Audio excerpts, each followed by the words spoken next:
Queridos irmãos, a paz do Senhor, tudo bem com todos? Mais uma vez estamos na nossa EBD em Síntese podcast, com a lição de adultos. Hoje estamos comentando a lição de número 4, uma excelente lição da parte de Deus, uma lição que nos impulsiona a chamada do Espírito Santo, a chamada dada por Deus, as viagens missionárias, os desafios dessa igreja que essa igreja enfrentou. E a gente está feliz por mais uma vez estar comentando desta feita a lição de número 4, com data do dia 26 de julho de 2026, que tem por título O Espírito que nos guia para além das fronteiras. Textuário deste, de sorte que as igrejas eram confirmadas na fé e cada dia cresciam em número. Verdade Prática diz: o Espírito Santo não apenas guia o cristão em seus passos, mas também o impede de avançar quando isso não está de acordo com a vontade de Deus. A leitura bíblica em classe se encontra no livro de Atos, capítulo 16, do versículo 11 ao versículo 18, e do versículo 25 ao versículo de número 31. Quem está comigo é o professor Marto, mais uma vez. Pai do Senhor, professor. Pai do Senhor, pastor Samuel, a paz do Senhor para todos os nossos irmãos que vão acessar esse podcast, que Deus continue nos abençoando, nos ajudando em todas as coisas. Maravilha. Quero reforçar novamente aqui, é o aluno, é o professor que está a nos ouvir, essa aula é para que você possa chegar no domingo preparado, capacitado, com alguns pontos mais para interagir com o aluno. Então, essa aula vai dar subsídio, vai dar algumas ideias que você possa aplicar juntamente com sua lição ao aluno. Tirar alguma dúvida, fazer alguma pergunta. Então, nós estamos aqui para ajudar. A começar do tópico 1, não é isso, professora? Lídia, quando o Espírito abre o coração e funda uma igreja. Quem era Lídia, professor? Pois pastor Samuel, antes da gente falar propriamente em Lídia, como a gente está estudando uma lição no livro de Atos, baseado no livro de Atos, então traz um pouco da história e o desenvolvimento e a expansão da obra missionária, né? Nós vamos ver no primeiro tópico quem é Lídia, né? Hum, E mas antes eu queria só contextualizar excelente. para vamos dizer assim, Para para o colocar o aluno professor, dentro do assunto. para colocar, acho que quase toda lição a gente tem que fazer uma voltar um pouquinho lá, né? E para entender, por exemplo, nós estudamos no ano passado a Igreja de Jerusalém, né? Acho que no terceiro trimestre do ano passado foi a Igreja de Jerusalém. E aí a obra continua e aqui nós estamos com a Igreja aos gentios. Então, para a gente entender que essa transição que passou da lei, da igreja judaica, a igreja dos judeus, né, a igreja de Jerusalém, para a graça, essa transição de Moisés para Jesus, da lei para a graça, não foi assim essa transição não foi um impulso motivacional, não foi uma política denominacional, utilitária. Não foi um programa do DEPEN, vamos atualizar assim, né? Não foi não foi um projeto do DEPEN. Foi literalmente uma transição impulsionada pelo Espírito Santo, né? A gente vê que com a chegada do Evangelho na cidade de Antioquia, a igreja deu seu primeiro salto, deu seu primeiro passo na missão transcultural. Por quê? Porque eles estavam depois de Pentecostes, ficaram em Jerusalém. Jesus tinha dito: vocês ficam em Jerusalém até serem revestidos de poder, e depois vão ser minhas testemunhas. Mas eles, vamos dizer assim, como que desobedeceram, né? Como que desobedeceram e ficaram em Jerusalém. Aí veio uma perseguição logo depois da morte de Estevão, e eles saíram anunciando a mensagem para onde der, onde podia chegar. Então, nós podemos entender que a missão, essa missão cristã, essa missão da igreja, essa missão evangelística, não avança apenas por iniciativa humana, mas principalmente pela direção do Espírito, né? Pela direção do Espírito. Como você leu aí na Verdade Prática, diz assim: o Espírito Santo não apenas guia o cristão em seus passos, mas também o impede de avançar quando isso não está de acordo com a vontade de Deus. É aquele episódio Paulo quis ir a Ásia, o Espírito não, quis ir a Bitínia, não. Como quem diz assim, você vai por onde você vai por onde eu determinar, por onde eu orientar. Então, quando eles fizeram a primeira viagem missionária, e essa lição, a partir dessa lição, a lição 4, 5 e a 6 vai tratar da segunda viagem missionária, quando eles retornaram da primeira viagem missionária, eles encontraram um grupo vamos chamar de judaizantes, né, de judeus convertidos, e que insistia com que os gentios novos convertidos deviam guardar a lei, e especialmente o rito da circuncisão. Mas isso, no entendimento dos apóstolos, de Paulo, de Barnabé, de Pedro, se isso fosse exigido, a salvação ia deixar de ser totalmente pela graça, o que era inaceitável. Aí acontece o Concílio de Jerusalém, que a gente viu na lição passada, né? E chegou-se à conclusão ali que esse legalismo propagado, propalado pelos judaizantes, devia ser rejeitado. Agora, os crentes judeus, não. E a decisão do concílio abriu caminho para a expansão do evangelho, mostrando que a salvação em Cristo é exclusivamente pela graça. Pois E bem, era mais, professor, ali, o concílio que aconteceu, foi uma forma que o diabo tentou, de alguma forma, de querer frear a obra missionária. justamente, Um problema teológico, né? Um problema teológico. criar um problema, criar uma discussão, criar Isso, um conflito, uma divisão, uma cisão, como que na realidade chegou a começar, ainda teve ali um atritozinho, foi preciso o Espírito Santo intervir, né? Então a lição começa dizendo que a segunda viagem missionária marca o avanço decisivo da igreja, né? E aí a gente vê no primeiro tópico falando de Lídia. Aí aqui a gente vê, já começa a ver a direção do Espírito, né? na Porque realidade, professor, é a segunda viagem missionária, mas já tem duas caravanas. sim, Agora, Marcos e Barnabé e Paulo e Silas justamente. agora. A Paulo e Silas, quer dizer, É, ele divergiu de algum ponto. Paulo achou que não devia levar João isso, Marcos, que ele tinha voltado lá da primeira, como a gente viu isso, né? E aí Paulo escolhe Silas e Barnabé leva Marcos. E lá na frente, Paulo agrega, convida, convoca o jovem Timóteo para seguir com eles. Então isso, a gente vê no primeiro tópico da lição que diz assim: Lídia, quando o Espírito abre o coração e funda uma igreja, certo? Isso, funda uma igreja. Então a gente vê o quê? A ideia aqui é que o Espírito Santo dirige a missão para abrir corações e para plantar a igreja. Lídia era uma comerciante, uma vendedora de púrpura, mas Paulo tinha tido a visão em Troade, daquele varão que dizia assim: passa a Macedônia e ajuda-nos. Quer dizer, quando ele chegou à Macedônia, eles esperavam encontrar o quê? Sinagoga, porque naquela região ele não tinha sinagoga, mas encontrar um grupo de varões, né? E ele ficou procurando assim, e não tem reunião de varões aqui, não. Não tem o culto dos senhores aqui. Entendeu? Encontrou um grupo de irmãs, um grupo de mulheres na beira do rio, fazendo as suas orações. E encontra Lídia, e Lídia abre o seu coração. O comentarista diz que ela tinha uma condição financeira boa, mas não era dominada pelo materialismo, mostra isso. Vamos dizer assim, quando abre a sua casa para hospedar os missionários e vamos dizer assim, para sediar a nova igreja, a igreja recém-fundada, né? Quer dizer, aqui eu traço um paralelo com a irmã Celina Albuquerque na fundação da Assembleia de Deus, quando os Daniel Bergunavim foram convidados a se retirar por conta da doutrina da Igreja Batista, ela abriu as portas da casa dela e isso.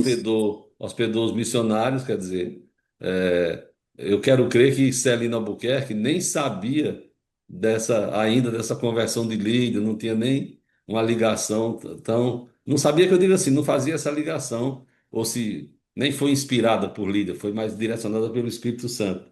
Então, o Espírito abre o coração de Lídia e funda a igreja, abriu o coração para plantar igrejas.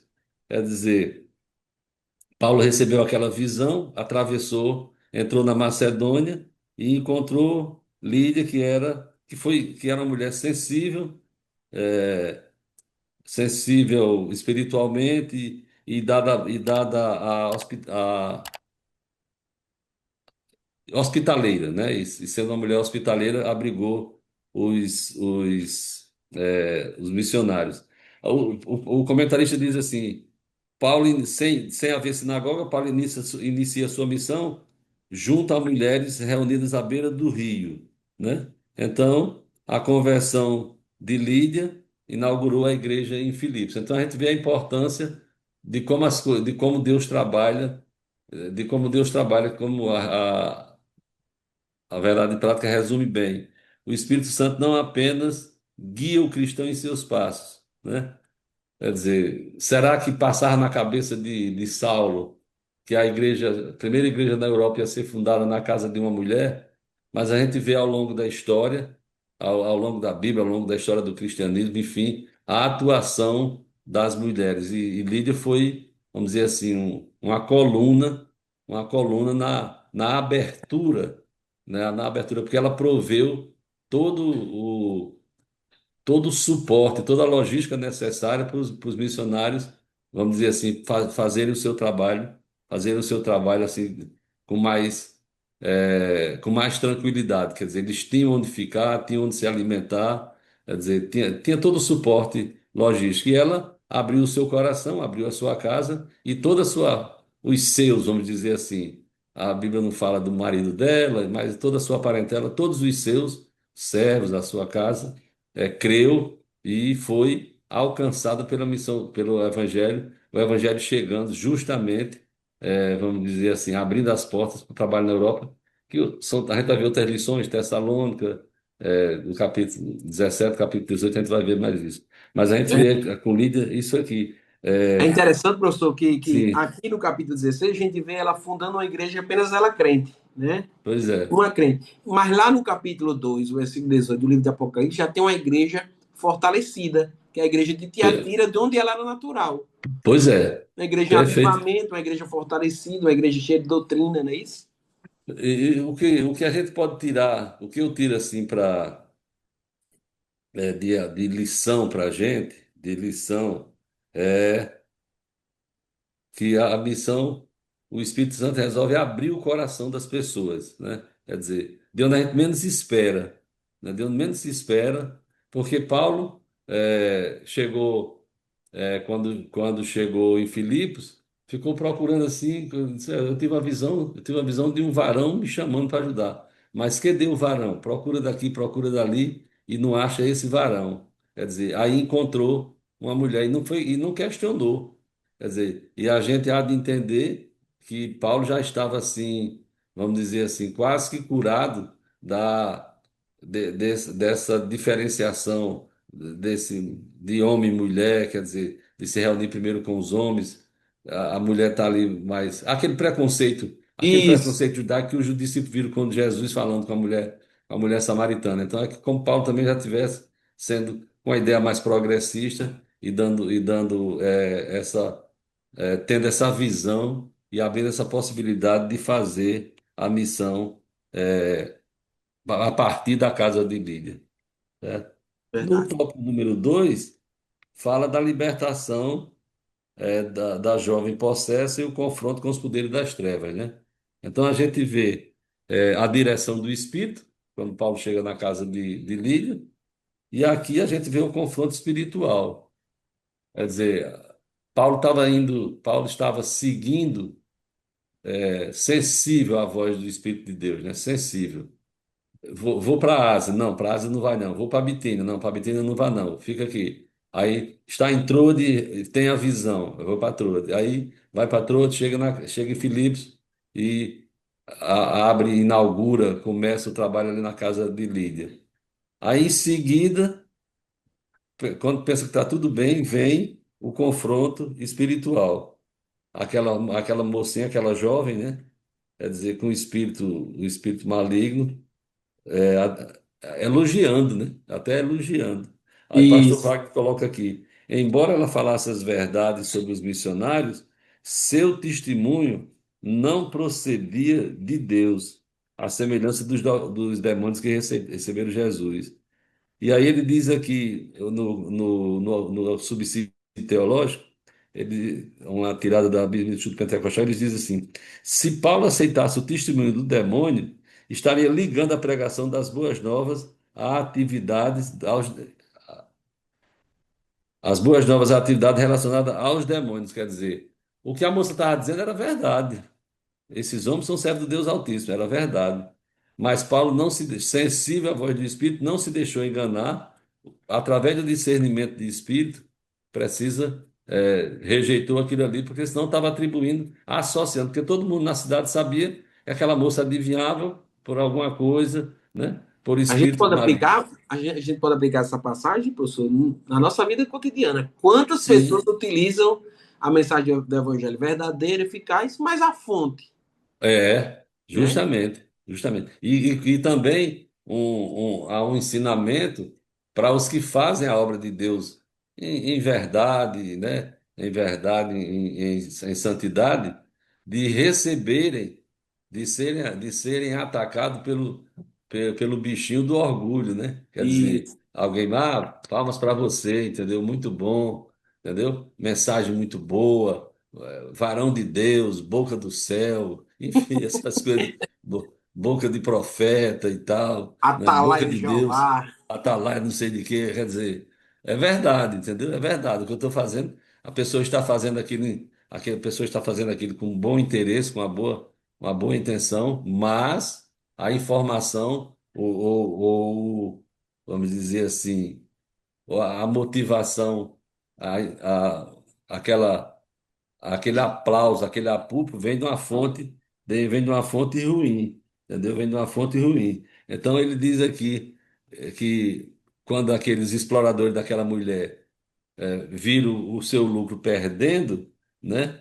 Então começaram a perseguir Paulo, Paulo e Silas. E o pastor Wagner coloca aqui num tópico assim, dizendo o seguinte: a fé cristã mostrou-se uma ameaça não à ordem social, mas a sistemas de exploração travestidos de religiosidade. Nos nossos dias nós precisamos, fazendo a comparação, que antigamente a gente dizia assim: irmão, eu só acredito nisso vendo, né? Hoje a gente não pode mais dizer isso. Você está vendo uma coisa que é errada, que é falsa, que não é. Tipo assim, a inteligência artificial, né? Você Isso. olha uma coisa e diz assim, não, a fala é de fulano, entendeu? É Beltrano fulano. Ele está no púlpito, está aqui, olha. A foto está dentro da igreja, ele está dizendo isso. Então, é uma coisa que a gente precisa entender muito bem, quer dizer, porque a fé cristã se mostrou uma ameaça não à ordem social, mas a sistema de exploração. Quer dizer, hoje em dia nós somos muito suscetíveis de sermos explorados por sistemas religiosos.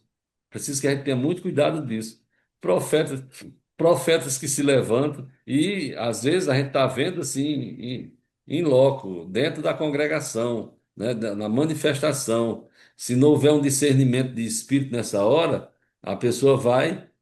Eu fiz a comparação com a inteligência artificial, mas é uma coisa que você vê na tela do computador, né? Você vê na tela do computador, na tela do celular. Mas você fica sem saber. Hoje em dia a gente não pode mais dizer, não, eu vi. Essa coisa eu presenciei. Paulo aqui, a mocinha estava andando atrás dele assim, esses aleluia, glória a Deus, esses homens são E servos de Deus, falam a verdade, não sei o quê. Mas a origem daquilo ali a era origem. errado.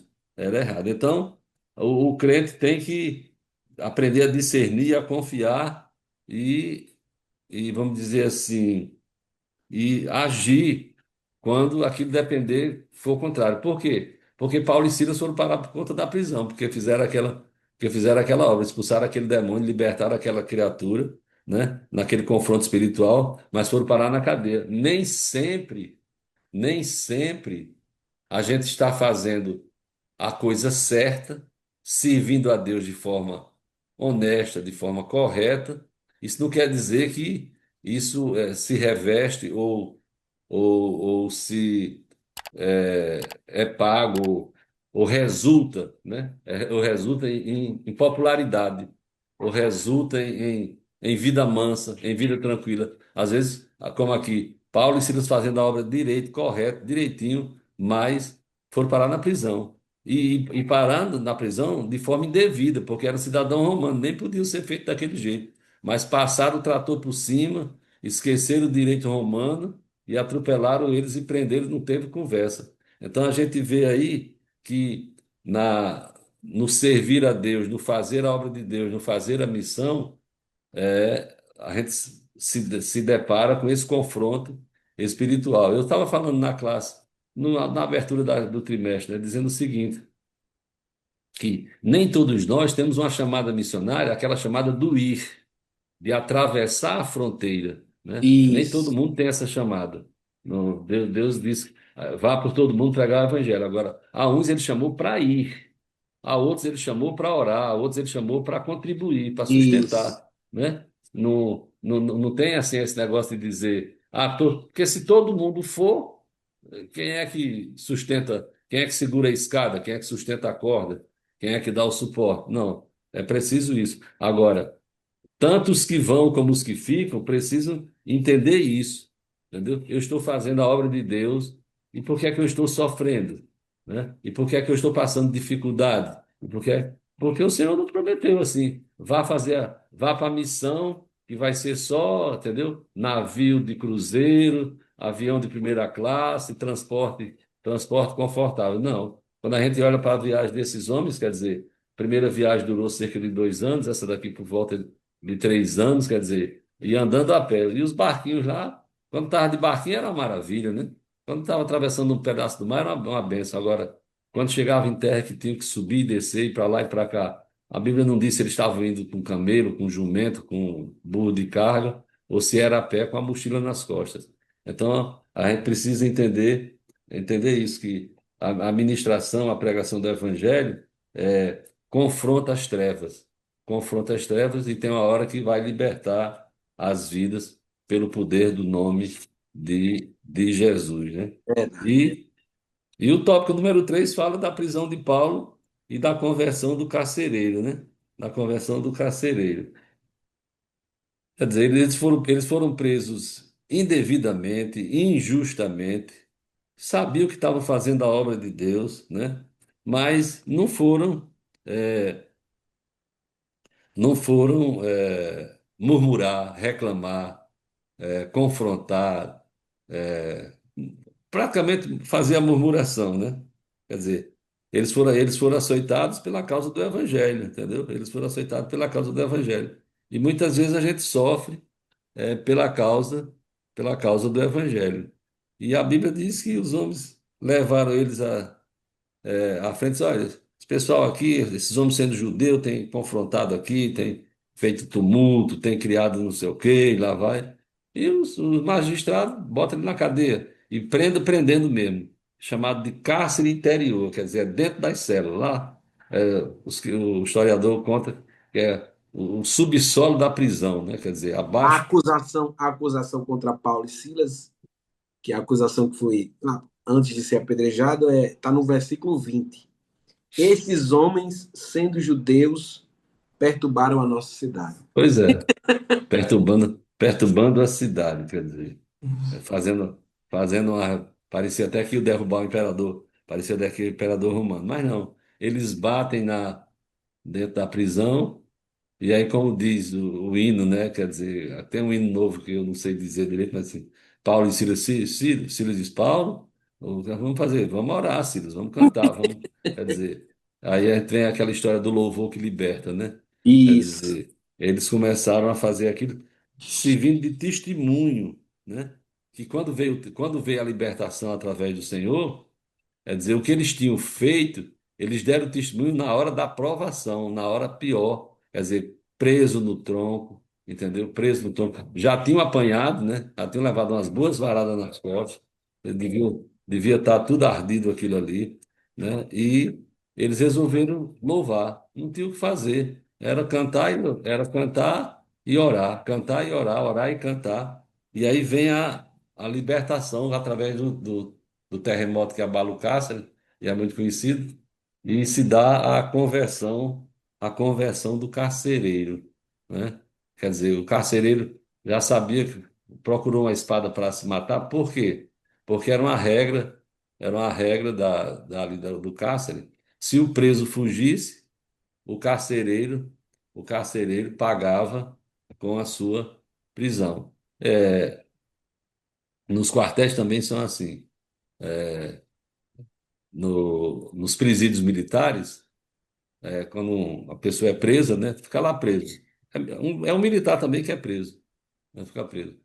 E se aquele militar fugir do presídio, a guarda que estava no dia que ele fugiu fica presa no lugar dele até ele voltar, até ele se apresentar, sentir uma consciência pesada, rapaz, meus colegas estão presos lá, vou voltar, entendeu?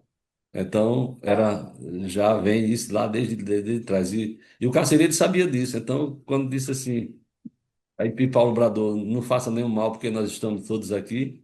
E ele vê, quer dizer, ele reconhece alguma coisa diferente e pergunta, senhores, o que devo fazer para ser salvo?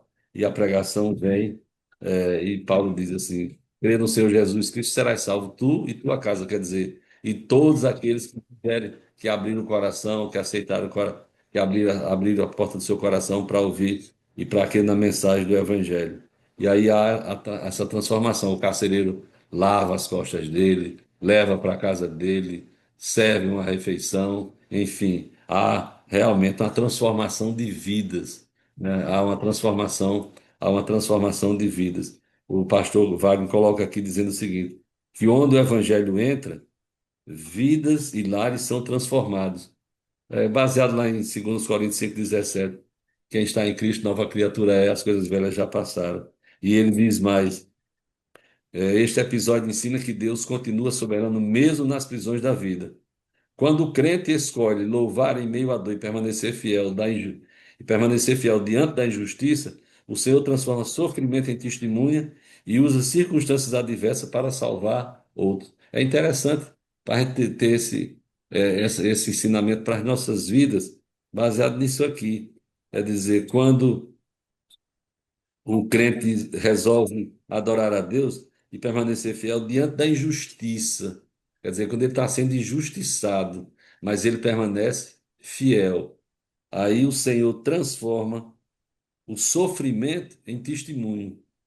Transforma o sofrimento em testemunho, porque alguém diz assim: eu vi esse homem sofrendo, mas nunca negou a fé, né? Isso. E usa as circunstâncias adversas para salvar outros. Porque às vezes Deus permite. A gente não entende os caminhos de Deus. Não adianta que a gente não entende.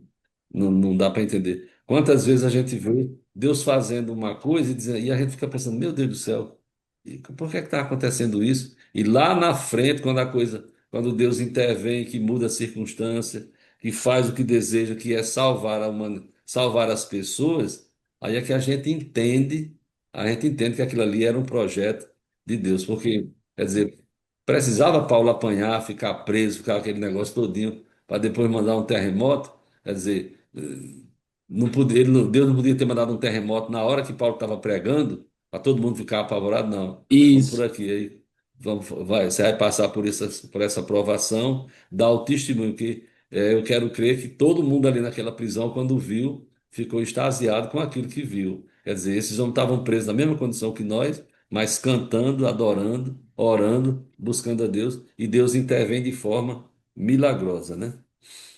Verdade. Pois Professor, a gente é. já estamos chegando à nossa conclusão, acerca da lição de número 4, essa lição importante demais. Eu quero reforçar aqui o aluno, que aqui você está recebendo subsídios, comentários acerca da lição. O professor iniciou muito bem contextualizando esse capítulo, mostrando ponto a ponto e principalmente do poder libertador do evangelho. Mesmo diante dos desafios da obra missionária, esse evangelho cresceu e eu volto a tocar. A igreja de Tiatira foi fundada por Lídia, com uma mulher, com uma pessoa. E lá no capítulo 2 do livro de Apocalipse já existe uma igreja fortalecida, com ministério, em crescimento. Jesus, inclusive, fala do amor, do zelo, da dedicação dessa igreja. Então a gente E, já e está.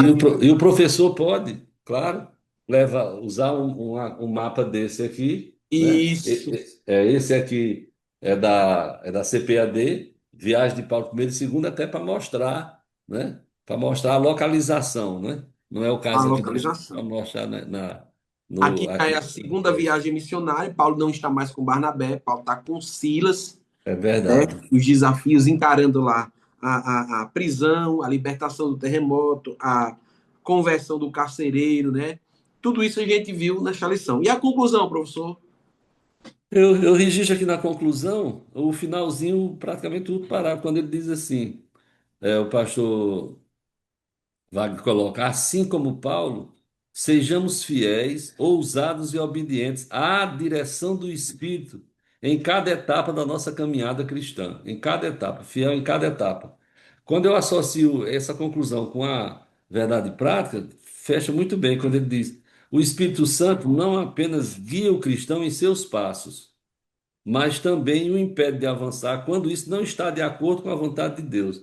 Então nós temos que ser fiéis à direção do Espírito Santo em cada etapa da nossa caminhada cristã. Quer dizer, se é para andar, avance. Se é para parar, pare. Se é para dar um passo atrás, usar a expressão do pastor Santana, é, é, infeliz do homem que não sabe dar uma marcha ré. Todo carro tem marcha ré. Então ele dizia que você avança, sua ideia é avançar, mas tem hora que você precisa dar um passo atrás, que foi nada mais do que Paulo. Paulo disse: vamos para a Ásia, entendeu?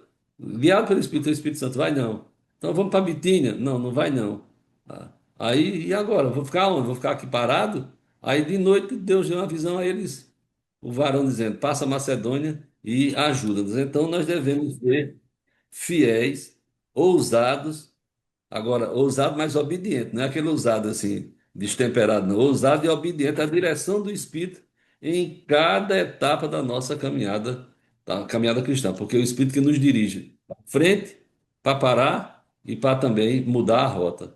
Preciso que a gente É tenha esse interessante, professor, você discernimento. falando aí dessa passagem de Paulo, da intervenção divina. Algumas vezes a gente não está acostumado a ouvir um não de Deus, né? A gente pega aquele versículo, bater, bater, assimila aquilo ali, como se fosse fazer a nossa vontade. É verdade. Tem que ser desse jeito, só É, serve porque Deus disse que bater, bater. Mas o não de Deus está escrito na Bíblia Sagrada. é verdade. Deus disse não para Moisés, Deus disse não para Paulo. A gente que não quer, às vezes, acreditar, não é isso, professor? Pois é, porque. E outra coisa, é, eu acho que Deus às vezes até deixa você ir assim, para ensinar, né? Como que ele diz, ah, você quer ir? Tá bem, não é minha vontade, não, mas então vá, pronto, tá aí, pega e vá. Aí quando você bate lá que volta, Senhor, aí é como se Jesus Senhor dissesse assim: eu te avisei, entendeu? Eu te avisei, você foi porque quis, Uma entendeu? coisa é a gente ir para o deserto, Deus nos orientando a ir para o deserto. Isso. Outra coisa é a gente ir para o deserto, que a gente quer para o deserto. Peia para a vida, a Epá. gente leva sozinho. É, é verdade, Não é é não, verdade. professor? A ideia é essa, ó, o tema da lição, o Espírito Santo, o Espírito que nos guia para além das fronteiras, nos guia. Então, se vai por aqui ou por lá, é o Espírito que vai nos guiando. Vai dando como é que é esse negócio As do mapa orientações, o não, mapa, do Google o Maps, do GPS. GPS. O Espírito vai dando o GPS, assim, entendeu? Aí aqui e lá tem que. Você muda, no GPS você muda, entra numa rua que não é para entrar, aí ele reprograma todinho. Mas o GPS de Deus não falha, não. E é nessa Entendeu? rota que ele vai até a igreja. A gente vai ver lá na frente, né? Mas é nessa rota que É. ele encontra a igreja de Tessalônica, que essa igreja serve como exemplo para os fiéis. Pois é, justamente. Não é isso? É nessa viagem que ele vai, entendeu? Depois para em Corinto, entendeu? Ele conhece Timóteo, tudo isso É, aí acontece. Deus tem os justamente. planos, a gente desenha o plano, mas na realidade É é Deus que dá o verdade. plano certo. Hein? Imagina É se ele tivesse verdade. ido por isso aí e tivesse ido pelo caminho dele, talvez ele não tivesse conhecido a igreja de Tessalônica, não sabia quem era Timóteo. Essas É. passagens que nos fortalecem mais e mais a caminhada. É Não é isso, verdade. professor? E nós temos toda essa experiência do apóstolo Paulo para tirar como lição para aplicar na nossa vida, né? Paulo não tinha nenhum referencial, né? Paulo foi assim, era o cobaia, foi na frente, né? Mas hoje não, hoje a gente tem a experiência todinha de Paulo. A gente vai falando, a gente vai vendo aí que a gente conhece os bereanos, né? É Que verdade, é prega verdade, é verdade. Assim e a gente consulta. vai experimentando, quer dizer, aprendendo com a experiência dos outros. Quer dizer, Né? se Paulo fez isso aqui e Deus fez isso desse jeito, então Deus pode fazer comigo, Deus pode fazer desse jeito, então tenho que aguardar, tenho que discernir. Maravilha. Professor, mais uma vez, muito obrigado. Deixa a palavra aí para o senhor se despedir. Eu quero agradecer os alunos, o professor que está os professores que estão nos acompanhando, agradecer pelos feedbacks que temos recebido, viu, professor? Amém. Em relação às nossas lições. Eu volto a dizer, aqui a gente não dá a lição como uma aula completa. A gente dá o É, panorama geral para que você possa chegar na sua turma, né, de adulto, de casal. pensar alguma informação para Isso, fazer a aplicação, até porque são classes diferentes, né? isso, muito Mesmo bem. sendo classe de adulto, um é para senhora, outro é para senhores, outro é para casais, outro. Aí, quer dizer, você tem que fazer essa aplicação de acordo com a sua classe. Então, Deus abençoe todos vocês que estão nos ouvindo, que estão nos assistindo, e esperamos até nos encontrar na próxima vez. Amém. Deus abençoe Pai, também. Um grande abraço. Pai do Paz. Senhor.